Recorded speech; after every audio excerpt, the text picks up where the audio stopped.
Hello विद्यार्थी मित्रांनो, कशा आहात आपण? आय होप सर्वजण मजेत आहात आणि चांगल्या प्रकारे अभ्यास करतात. आजचा जो आपला व्हिडिओ असणार आहे तो असणार आहे कशावर, तर टेन्समधील पास्ट टेन्सचा चौथा प्रकार, तो म्हणजे पास्ट परफेक्ट कंटिन्युअस टेन्स. याला मराठीमध्ये चालू पूर्ण वर्तमान चालू पूर्ण भूतकाळ सुद्धा देखील म्हणतात.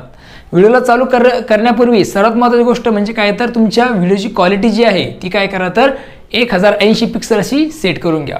ती कशी केली जाते याच्या संदर्भात व्हिडिओ तुमच्या समोर दाखवलेला आहे. त्या इन्स्ट्रक्शननुसार तुम्ही काय करा, तर व्हिडिओची क्वालिटी 1080 पिक्सल अशी सेट करून घ्या. ओके, आय होप सर्वांनी आता 1080 पिक्सल अशी व्हिडिओ क्वालिटी सेट केलेली आहे. अंडरस्टँड. तर आता आपण काय करू, तर सुरुवात करत आहोत कशी काय समजून घेण्यासाठी. तर पास्ट परफेक्ट कंटिन्युअस टेन्स म्हणजे काय, ओके, त्याचे सूत्र काय आहेत, पॉझिटिव्ह, निगेटिव्ह, इंटरोगेटिव्ह काय सूत्र आहेत आणि याच्यावर परीक्षेत कसे प्रश्न विचारले जातात ते आज मी तुम्हाला आजच्या या व्हिडिओमध्ये समजून सांगणार आहे. ओके, चला तर सुरुवात करूया. मग सर्वप्रथम बघा काय दिलेलं आहे, तर पास्ट परफेक्ट कंटिन्युअस टेन्स कधी वापरतात हे तुमच्या समोर सर्वप्रथम सांगितलेलं आहे. एका डेफिनेशनच्या भूमिकेत आहे. तुम्हाला तिची डायग्राम सुद्धा मी काढून सांगणार आहे की कशा प्रकारे याचा वापर केला जातो. ओके, तर दिलेलं बघा सर्वप्रथम, the past perfect continuous tense refers to a verb tense that we use to express that an action.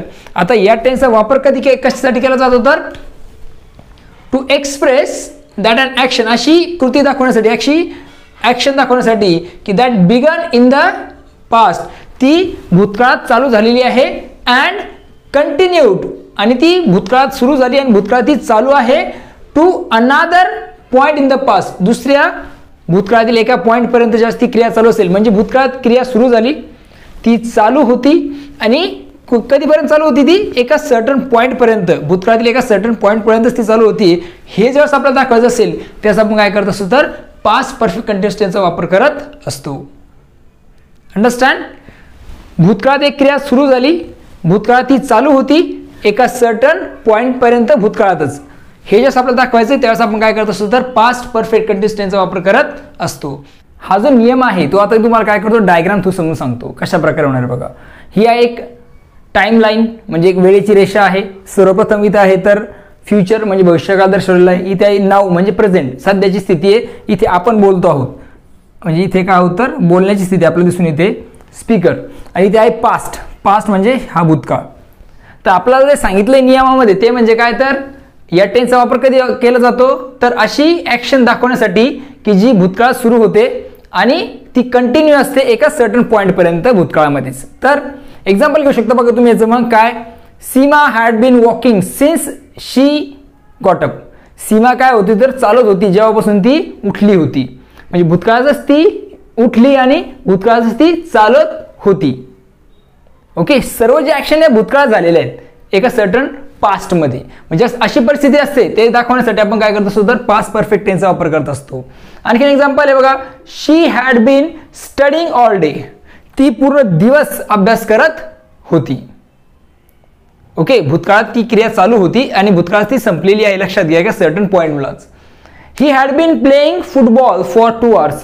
तो 2 घंटे काय करत होता, तर फुटबॉल खेळत आलेला होता. अंडरस्टँड.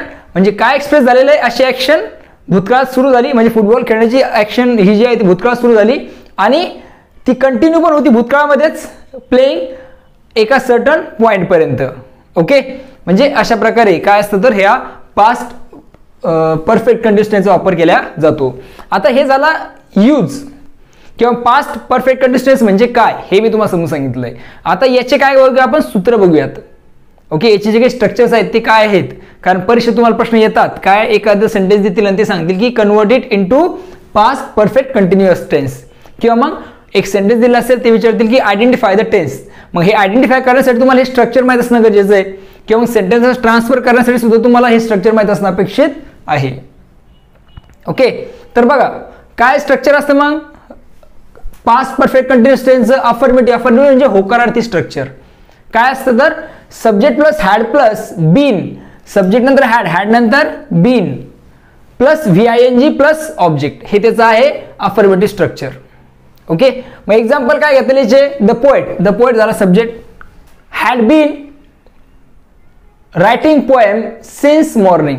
तो काय करत होता, तर सकाळपासून पोएम लिहित आलेला होता, म्हणजे सकाळपासून तो पोएम लिहित होता. ओके, अशा प्रकारचे एक्झाम्पल तुम्ही देऊ शकता. Dhanush had been running a 10 kilometre for a young age. ज्यावेळेस धनुष 10 वर्षाचा होता, ज्यावेळेस धनुष तरुण होता, यंग होता, लहान होता, त्यावेळेस तो किती किलोमीटर पळायचा, तर 10 किलोमीटर तो रोज पळत होता. सीमा हॅड बीन, ज्याचं एक्सप्लेनेशन तुम्हाला मी दिलेलं आहे की Seema had been walking since she got up. सकाळी उठल्यापासून ती काय होती, तर चालत होती. अशा प्रकारे याचा तुम्ही वापर करू शकता अफर्मेटिव्ह स्ट्रक्चरमध्ये. आता आपण बघूया याच्यानंतर निगेटिव्ह स्ट्रक्चर काय असतं आणि इंटरोगेटिव्ह स्ट्रक्चर कसं असणार आहे, कशाचं, पास्ट परफेक्ट कंटिन्युअस टेन्सचं. पास्ट परफेक्ट कंटिन्युअस टेन्सचं निगेटिव्ह स्ट्रक्चर जे आहे ते तुमच्या समोर बघा. सब्जेक्ट नंतर हॅड नंतर नॉट, बीन, तसंच फक्त हॅड नंतर नॉट आपण टाकले नकारार्थी वाक्य बनवण्यासाठी. Not been plus V1 ING plus object. Okay, काय त्याचे एक्झाम्पल दिलेत. वाक्य फक्त नकारार्थी लक्षात ठेवा, जे काही यूज आहे त्याचा तो एकच असणार आहे. Okay, he had not been coming when you came. तो काय तर आला नव्हता जेव्हा तू काय झालं होतं, तर आला होता. She had not been singing. ती काय करत नव्हती, तर गाणं गात नव्हती. We had not been playing. ती काय करत नव्हती, तर काय खेळत आलेली नव्हती. ओके, हे झालं negative structure past perfect continuous tense. आता आहे इंटरोगेटिव्ह स्ट्रक्चर. इंटरोगेटिव्ह स्ट्रक्चर म्हणजे प्रश्नार्थक वाक्य. आता प्रश्नार्थक वाक्याचे 2 स्ट्रक्चर्स आहेत. याला फक्त तुम्हाला सुरुवातीला काय लावायचं, WH वर्ड लावायचे प्रत्येक स्ट्रक्चरच्या समोर.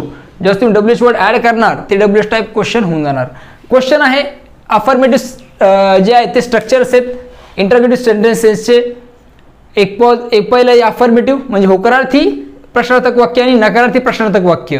हॅड प्लस सब्जेक्ट, फक्त हॅडने वाक्य सुरुवात करायची आणि ते हॅडने वाक्य सुरुवात करायची, किंवा मग हॅड नंतर सब्जेक्ट आणि त्यानंतर नॉट असं लिहिलं तरी चालेल. अंडरस्टँड. तर had plus subject plus been plus V1 plus ING question object शेवटी क्वेश्चन मार्क, आणि hadn't plus subject plus been plus V1 plus ING शेवटी ऑब्जेक्ट शेवटी क्वेश्चन मार्क. अशा प्रकारे क्वेश्चन मार्क, अशा प्रकारे तुम्ही काय करू शकता, तर इंटरोगेटिव्ह स्ट्रक्चर्स बनवू शकता. ओके, एक्झाम्पल्स दिलेत बघा. या संदर्भातचे एक्झाम्पल्स आहेत. पहिला आहे had they been playing football for a month. ते फुटबॉल 1 महिना खेळत होते का. Had you been drinking anything before you left. तू काही पिला होतास का जाण्यापूर्वी. क्वेश्चन्स आहेत. त्यानंतर हे निगेटिव्ह होतं बरं का. Hadn't she been working all day. तिने पूर्ण महिना काम केलं नव्हतं का. Had you been drinking anything before you left. त्यानंतर हॅड यू नॉट बीन, मी पहिल्यांदा सांगितलं तुम्हाला की हॅड नंतर सब्जेक्ट त्यानंतर नॉट टाकलं तरी चालेल. त्यामुळे had you not been enjoying the concert for 3 hours. तुला हे 3 घंट्याचं जे कन्सर्ट आहे, प्रोग्राम आहे, तो तुला एन्जॉय केला, तू तो एन्जॉय केला नव्हतास का. How long. आता इथे बघा फक्त WH वर्डने सुरुवात केली. जसं मी तुम्हाला सांगितलं की या हॅडच्या अगोदर काय करा, WH वर्ड टाका, ते होऊन जाईल मग WH टाईप क्वेश्चन. काय मग how long had you been playing to get on the team. किती वेळ तू खेळत होतास टीममध्ये सिलेक्ट होण्यासाठी किंवा टीममध्ये जाण्यासाठी. शेवटचं एक्झाम्पल दिलं ते म्हणजे काय, तर where had Sayali been working. ती सायली कुठे काम करत होती. म्हणजे WH वर्डनेच काय केली इथे आपण सुरुवात केलेली आपल्याला दिसून येते. हे झाले अफर्मेटिव्ह स्ट्रक्चर्स. आता याच्यात आपण काय काय बघितलं आज की पास्ट परफेक्ट कंटिन्युअस टेन्स म्हणजे काय, त्याचं positive structure, negative structure, interrogative structures आपण अभ्यासले आहेत. आणखीन काही 1-2 युजेस आहेत ते आता काय करूया आपण समजून घेऊयात. पास्ट परफेक्ट कंटिन्युअस टेन्सचा दुसरा वापर होतो कधी बघा, ज्यावेळेस रिपोर्टेड स्पीच. आता रिपोर्टेड स्पीच कुठलं, जे इन्व्हर्टेड कॉमा दिलेलं असतं ते असतं reported speech. Direct indirect speech आपण बघतो आहोत.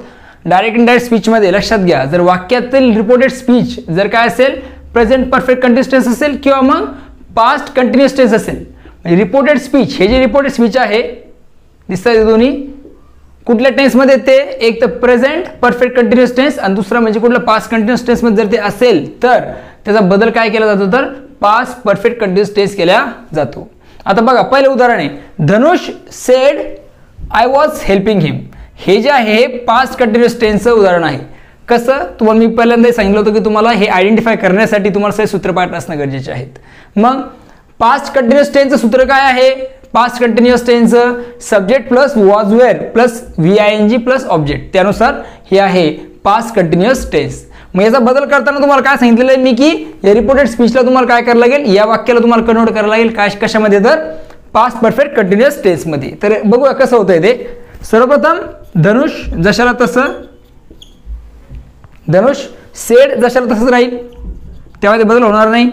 That as a conjunction. आता हे कसं मी बदल करतोय यासाठी तुम्हाला माझा स्पेशल व्हिडिओ बघावा लागेल डायरेक्ट इनडायरेक्ट स्पीचचा. जेव्हा तुम्ही डायरेक्ट इनडायरेक्ट स्पीचची व्हिडिओ बघसाल त्यावेळेस तुम्हाला हे सगळं समजून जाईल की मी कशा प्रकारे बदल करत होतो. आता इथे आपला जास्त वेळ इथे घ्यायचा नाही, त्यामुळे मी डिरेक्टली आन्सर इथे लिहित आहे. आयचा बदल धनुषनुसार होईल तो असेल ही. वॉज असल्यामुळे आपल्याला इथं टेन्स बदलावा लागेल had been. He had been helping him. हे त्याचा आन्सर असणार आहे. म्हणजे या पास्ट कंटिन्युअसचा बदल आपण काय केलेला आहे तर पास्ट परफेक्ट कंटिन्युअस केलेला आपल्याला दिसून येतोय. पुढचं एक्झाम्पल आहे ज्योती सेड. आता ज्योती सेड जशाला तसं, दॅट ॲज अ कंजक्शन.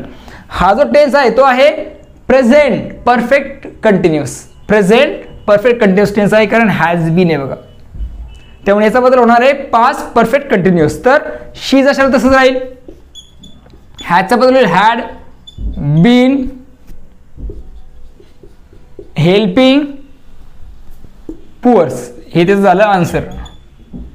हे बद्दल लक्षपूर्वक ठेवायचे कारण हे परीक्षेत येतात डायरेक्ट इनडायरेक्ट स्पीचमध्ये. टेन्स असा आहे की जो कुठे तुम्हाला विचारला जाईल, म्हणजे एकदा डायरेक्ट इनडायरेक्ट स्पीचमध्ये त्याचा पण रेफरन्स येऊ शकतो किंवा डायरेक्ट टेन्सवर सुद्धा वाक्य येऊ शकतात. ओके. त्यानंतर पुढचं आहे to describe the causes of something in the past. काही कारणं जर आपल्याला डिस्क्राईब करायचे असतील, कॉजेस दाखवायचे असतील भूतकाळातील, त्यावेळेस आपल्याला काय करावं लागतं तर पास्ट परफेक्ट कंटिन्युअसचा वापर करावा लागत असतो. जसं ही वॉज टायर्ड, तो थकला होता कारण ही हॅड बीन जॉगिंग. तो काय त्यांनी काय केली होती तर जॉगिंग केली होती. ठीक आहे. त्यानंतर राजश्री वॉज हॅपी, राजश्री आनंदी होती कारण she had been won the race, कारण ती रेस जिंकली होती. अशा ठिकाणी आपण काय केलंय तर पास्ट परफेक्ट कंटिन्युअस टेन्सचा वापर केलेला आहे. आय होप तुम्हाला पास्ट परफेक्ट कंटिन्युअस टेन्स म्हणजे काय हे चांगलं समजलेलं आहे. त्याचबरोबर त्याचे स्ट्रक्चर्स काय असतात हे तुम्हाला समजले आणि काही थोडे बहुत मी काय केले तर यूज पण सांगितलेले आहेत. ओके. चॅनलला लाईक शेअर सबस्क्राईब करायला विसरू नका. आपल्या मित्रांसोबत जरूर शेअर करा. मी असेच व्हिडिओ बनवत असतो इंग्लिशचे आणि बरेच इतर विषयांचे सुद्धा, तर चॅनलला सबस्क्राईब करून ठेवा. ओके. चला तर आता पुन्हा भेटूया नवीन व्हिडिओमध्ये. बघत राहा आपलं यूट्यूब चॅनल. तोपर्यंत थँक्यू अँड टेक केअर.